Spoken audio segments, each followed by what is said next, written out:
Hello friend, welcome back my channel. तो इस video में बात करेंगे सेबी ने जो गाइडलाइन जारी की है म्यूचुअल फंड इन्वेस्टमेंट को लेके, उसके बारे में क्या गाइडलाइन है, क्या पॉलिसी बनाने को कही है सेबी ने फंड हाउसेज को, और क्यों सेबी कॉशियस है, क्यों सेबी कॉशियस कर रही है म्यूचुअल फंड हाउसेज को, क्यों सेबी अलर्ट कर रही है जो म्यूचुअल फंड में इन्वेस्टमेंट करते हैं उन सबको। तो ये वीडियो को पूरा देखिए, चैनल को सब्सक्राइब करिए, वीडियो को लाइक कर लीजिए और अपना फीडबैक जरूर कमेंट में दीजिए, क्योंकि मैं अभी नया वीडियो बनाना शुरू किया हूँ। कौन से कंटेंट आपको अच्छे लगते हैं, कौन से कंटेंट आपको अच्छे नहीं लगते हैं, किस कंटेंट पे मुझे वीडियो बनाना चाहिए, आप जरूर अपने फीडबैक शेयर कर सकते हैं। इससे मुझे अच्छे अच्छे वीडियो बनाने को मौका मिलेगा और आप चैनल को प्लीज़ सब्सक्राइब जरूर कर लीजिए। तो शुरू करते हैं इस वीडियो में। सेबी ने कहा है कि जिस तरीके से क्रेजी इन्वेस्टमेंट आ रहा है, एग्जैक्ट यही वर्ड यूज किया, जिस तरीके से क्रेजी इन्वेस्टमेंट आ रहा है म्यूचुअल फंड के थ्रू, स्पेशली स्मॉल कैप और मिड कैप फंड में, वो आने वाले टाइम में एक चिंता का सबक बन सकता है जो म्यूचुअल फंड में इन्वेस्टमेंट करते हैं, स्पेशली जो स्मॉल इन्वेस्टर है उनके लिए।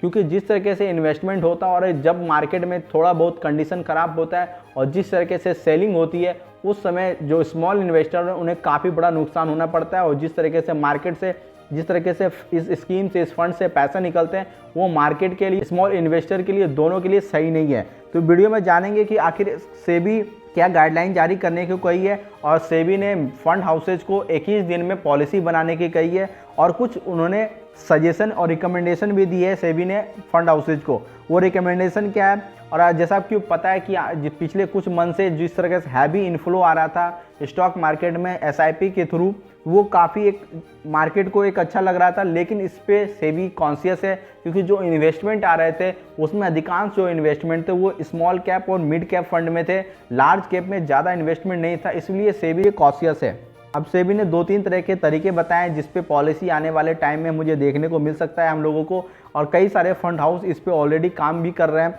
पहला जो पॉलिसी रिकमेंड कर रही है सेबी, वो बोल रही है मॉडरेट इनफ्लो, यानी कि जो इनफ्लो हो स्मॉल कैप फंड और मिड कैप फंड में वो कम से कम हो। दूसरा, उन्होंने कहा कि फ्रेश जो इनफ्लो है उस पर स्टॉप लगाने देना चाहिए, उसको बंद कर देना चाहिए फिलहाल कुछ टाइम के लिए। और तीसरा, उन्होंने बताया है कि जो अचानक जो सडन मार्केट से पैसा निकलता है उस पर भी एक लिमिटेशन होना चाहिए, और स्पेसिफिक टाइम पीरियड में आपको कुछ अमाउंट फिक्स करना होगा कि आप फिक्स टाइम में इतना ही पैसा विड्रॉ कर सकते हैं। दूसरा, उन्होंने रीबैलेंसिंग पोर्टफोलियो की बात कही है सेबी ने कहा है कि जो फंड स्कीम्स है वो ज़्यादातर उसमें स्मॉल कैप और मिड कैप फंड में इन्वेस्टमेंट आ रहा है, तो उसे शिफ्ट करने को कहा है लार्ज कैप फंड की ओर, ताकि एक सेफ इन्वेस्टमेंट हो सके। तीसरा जो सुझाव दिया है सेबी ने, वो इन्वेस्टर को प्रोटेक्ट करने के लिए कहा गया है। जैसे ही सेलिंग मार्केट में आती है तो अचानक जो इन्वेस्टर होते हैं, जो स्मॉल इसमें इन्वेस्टर होते हैं, रिटेलर्स होते हैं, जो म्यूचुअल फंड के थ्रू इन्वेस्टमेंट कर रहे होते हैं, वो जल्द से जल्द अपना पैसा रिडीम करने की कोशिश करते हैं, और इस तरह से जो फंड हाउस है उन्हें अपना जो इन्वेस्टमेंट है वो सेल करना पड़ता है, इसलिए हैवी सेलिंग होती है और इसमें कई सारे इन्वेस्टर को लॉस हो जाता है। इसलिए एक लिमिट लगाने की बात कही गई है, ताकि जो स्पेसिफिक टाइम में एक स्पेसिफिक अमाउंट ही आप विड्रॉ कर सकें, और एक टाइम पीरियड हो इस अमाउंट को विड्रॉ करने के लिए, ताकि एक जो सडन विड्रॉ होता है, पागलों की तरह जो मार्केट में सेलिंग होती है, उस पर अचानक रोक लग सके। और इसलिए सेबी कॉशियस है, और ये सेबी अलर्ट कर रही है इन्वेस्टर्स को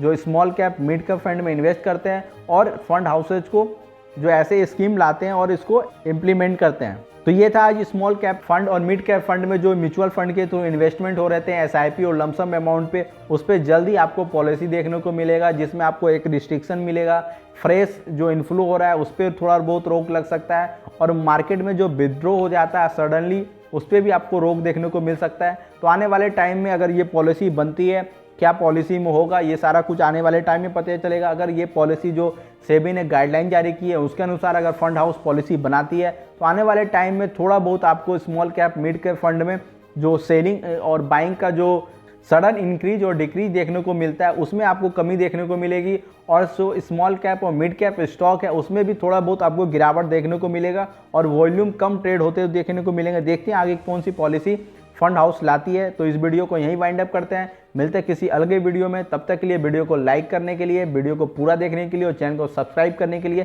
थैंक यू।